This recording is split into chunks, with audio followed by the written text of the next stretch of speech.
જય શ્રી કૃષ્ણ, જય માતાજી. કેમ છો બધા? મજામાં? તો સ્વાગત છે તમારા બધાનો આજના એક નવા વિડીયોમાં. અને અત્યારે ચોકડીયામાં 10 થઈ ગયા છે અને બધું કામ જાત તો થઈ ગયું છે. 10 થયા ને તો બધું કામ પૂરું થઈ ગયું છે. કપડાં ધોવાઈ ગયા છે, થોડાક મશીનમાં નાખવાના હતા ને તો એ મશીનમાં નાખી દીધા. અને આજ તો 10 વાગ્યામાં તો જો કે બધું કામ થઈ જ ગયું છે. હવે તો દિવસ લાંબા થાય છે ને એટલે કામ ફટાફટ થઈ જાય છે એમ. તો હવે જો થોડુંક મારી મમ્મીને દહીણું કરવું હતું ને તો એ દહીણું કરે છે. દહીણું દરવાનું હતું તો થોડુંક કંઈક એમ હાથ ફેરવી લો ને થોડુંક લસણ પડ્યું હતું. કાલનું લસણ તેલવાળું કરેલું પડ્યું હતું ને તો એ થોડુંક ફોલવાનું છે. તો હું કહું ફ્રી થઈ ગયા છે ને તો ફટાફટ એ ફોલી નાખીએ. જય શ્રી કૃષ્ણ. જય માતા દીવો દહીંનું ગરમ તો ગરીએ તો ખમા કરીને ચોખા કરીને ગળી લઈએ ને થોડું. હા, દહીણું જો એ કરે છે. દહીણું જો કે અમે ઓપનેરે કરાવી લીધું એટલે એટલું બધું કંઈ એમાં કાંકરા કે એવું હોય નહીં, પણ તો એ દરવા ટાણે છે ને મારી મમ્મી જરાક હાથ ફેરવી લે અને કાંકરા હોય તો વીણી લે, જરાક ચારી લે, કેમ કે આપણે એમાં પાવડર કે એવું ભેળવું હોય એટલે ચારી નાખીએ તો પાવડર હોય એ ઉડી જાય એમ. ચાલો એનું દહીણું કરી નાખીએ. મેં જો અહીંયા લસણ લઈ લીધું છે કે લસણ તેલવાળું કરેલું કાલનું જ રાખી દીધું હતું તો હું ફટાફટ લસણ ખોલી લો.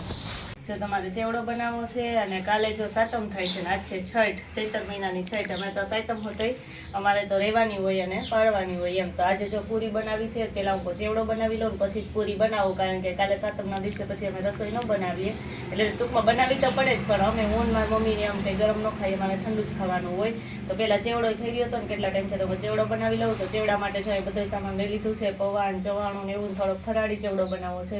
એટલે જો આ બટેટાનું જે ખમણ કર્યું હતું ને એ અને દાણા ને એવું લઈ લીધું છે. તો પહેલાં ફરાળી ચેવડો બનાવી નાખું ને પછી આ ચેવડો અને પછી બનાવી નાખીએ પૂરી. તો જો મારો ચેવડો બનીને તૈયાર થઈ ગયો છે. આ સરસ મજાનો જો ફરાળી ચેવડો બનાવ્યો છે. એમાં દાણા નાખીને એટલે કાલ સાતમ છે તો ફરાળમાં હાલે એમ. એટલે એ ફરાળી બની ગયો છે અને આ ચેવડો જો મમરાનો ને એ બની ગયો છે. સરસ મજાના પૌવા ચવાણું દાણા અને પછી આપણે બટેટાનું જે ખમણ હતું એ પણ એમાં નાખ્યું છે. એટલે બહુ મસ્ત છે. આ ચેવડો બનીને તૈયાર થઈ ગયો છે. તો બે છે ને થોડીક વાર ઠંડો થવા મૂકી દઈએ અને ઠરી જાય પછી આને સેમાં ભરી લઈએ. અને અમારે બનાવવાની છે પૂરી. તો હું ફટાફટ પૂરી બનાવી નાખું. અમે તેમ કહી સાતમના થેપલા એમ, કેમ કે આ છઠ છે એટલે થેપલા બનાવવાના જ હોય. તો હાલો હું ફટાફટ બનાવવા માંડું મારા થેપલા.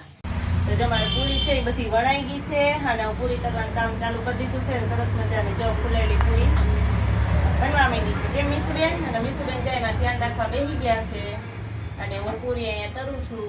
તો જેવડો તો બની જતો અને પૂરી હજી જો કે એક તો મોડું થઈ ગયું છે, રસોઈ તો હજી બાકી છે, પણ પહેલાં પૂરી તરી લઉં પછી આપણે અત્યારે રોટલી ને એવું બધું બનાવવાનું બાકી છે. તો બહુ મોડું થઈ ગયું. કે મીસુબેન રોટલી બનાવવા માંડશે? હે કા મીસુબેન ને કઈ આવડતું નથી એટલે મીસુબેન કઈ અમારા બનાવે નહીં. કેમ?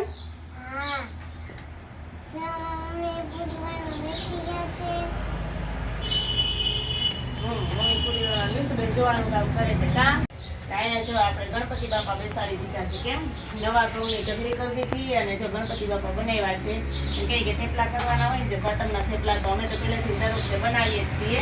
એટલે બનાવી દીધા છે ગણપતિ બાપા. કા મીસુબેન આપણી પૂછતા મીસુબેન કે મેં આવું બનાવ્યું છે પહેલાં બેસાડી દીધા, કેમ કે આપણે ગમે નવું કામ કરીએ તો ગણપતિ બાપાનું પૂજા કરીએ ને એવી રીતે આ સાતમના થેપલાને એવું બનાવીએ તો પહેલાં ગણપતિ બાપા અહીંયા કરી લોટના અને પછી આપણે બેસાડી દીધા અને પછી પૂરી કરવાનું કામ ચાલુ કર્યું છે. તો ફટાફટ જો એટલી પૂરી રહી છે તો પૂરી તરી નાખવું અને પછી રસોઈ બનાવી નાખીએ.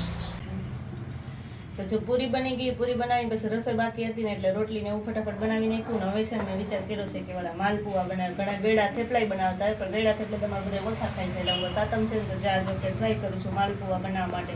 તો જ્યાં અમે આ બધું એનું બેટર તૈયાર કરી લીધું છે કે ગોળનું પાણી કરીને એમાં ઘઉંનો લોટ નાખીને આવી રીતે બેટર તૈયાર કર્યું છે અને આપણે ટ્રાય કરીએ કે માલપુઆ કેવાક બને છે. જોકે હું તો પહેલી વખત જ બનાવું છું એટલે ખબર નથી કે કેવાક બને એમ, પણ આપણે ટ્રાય કરીને જો અંદર એક માલપુઓ બનાવી અને ટ્રાય કરી છે કે સરસ થાય કે નહીં એમ. સરસ થાય કે પછી તમને બતાવીએ કે આ કેવો બન્યો છે એમ.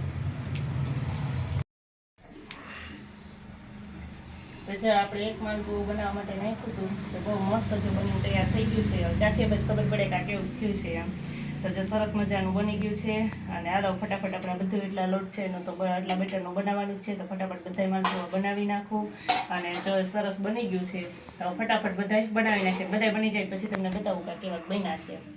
જો આપણે પૂરી તો બની તૈયાર થઈ ગઈ હતી ને આ બનાવ્યા છે માલપુઆ. કેમ કે ક્યારે બનાવ્યા નહોતા, પહેલી વખત બનાવ્યા ને એટલે થોડાક જ બનાવ્યા છે. કોઈને ભાવે ન ભાવે ટ્રાય કરવા માટે બહુ મસ્ત બન્યા છે. ખાઈ પછી ખબર પડે. જોકે કેવા હોય તો મેં તો પહેલી વખત જ બનાવ્યા એટલે એ ખબર નથી કે કેવા હોય એમ, પણ જો આવી રીતે બન્યા છે તો હવે ફટાફટ હાલો અમારે જમવાનું હોય તો બહુ મોડું થઈ ગયું છે કારણ કે 7:30 થાય તો જમવા બેસી જાય તો 7:45 થઈ ગયા છે તો બહુ મોડું થઈ ગયું તો ફટાફટ જમી લઈએ અને આ બધું છે તો કાલ માટે બનાવ્યું છે જો કે કોઈને ખાવું હોય તો થોડું થોડું ચાખશે ને કાલ સાતમ છે ને એટલે કાલે જ ઠંડુ ખાવાનું હોય જો કે રોટલા રસોઈ તો કાલ બનાવવી જ પડશે તો ફટાફટ આ બધું છે હવે એક ડબ્બામાં પેક કરી અને મૂકી દઈએ અને હવે જમવાનો ટાઈમ થઈ ગયો છે તો જમી લઈએ જમીન નવરા થઈ ગયા છીએ અને બધું કામ તો થઈ ગયું છે તો હવે જો કાલે સાતમ છે એટલે સવારમાં જ શીતળામાં જવાનું હોય એટલે જો અહીંયા શીતળામાં જવું છે તો ના સવારની પૂજાની થાળી તૈયાર કરવી છે ને તો અહીં નાગલા બનાવવા વર્ગી ગઈ છું કે 2 શીતળામાં લઈ જવાના હોય અને 2 અહીંયા ચૂલા માટે ને રાખવાના હોય 4 નાગલા મેં બનાવી લીધા છે અને હવે એને કંકુથી કરી લઉં અને ચૂંદડી બનાવી છે જો આ 4 આવી રીતે આમ ચૂંદડી હોય અને એની માથે રીતે કંકુ લગાવી દઈએ અમે તવી જ બનાવીએ છીએ એમ તો ફટાફટ આ બધું તૈયાર કરીએ અને પછી જે પૂજામાં લઈ જવાનું હોય ને બધું હું તૈયાર કરી લઉં સવારમાં મારે વહેલું જ જવાનું હોય એટલે પૂજાની થાળી છે ને અત્યારે તૈયાર કરી લઉં કેમ કે પછી ઓલા બે બેનભાઈને સ્કૂલે જવું હોય એટલે મોડું થાય તો એને સ્કૂલે વયા જાય તો 8 થઈ જાય પછી જાવ તો બહુ મોડું થઈ જાય એમ એટલે પહેલી વહેલા જ એને ઉઠાડું ને પહેલાં જ સવારમાં વહેલી જઈ આવું એટલે જો અત્યારે થાળી તૈયાર કરી લઉં છું ને ફટાફટ આનું બધા નાગલાની બનાવી લઉં અને થાળી તૈયાર કરી લઉં અને આ સાથે આજનો વિડીયો પણ એન્ડ કરીએ છીએ જો અમારો વિડીયો તમને ગમ્યો હોય તો લાઈક કરજો શેર કરજો અને જો ચેનલમાં ન હોય તો સબસ્ક્રાઈબ કરવાનું ભૂલતા નહીં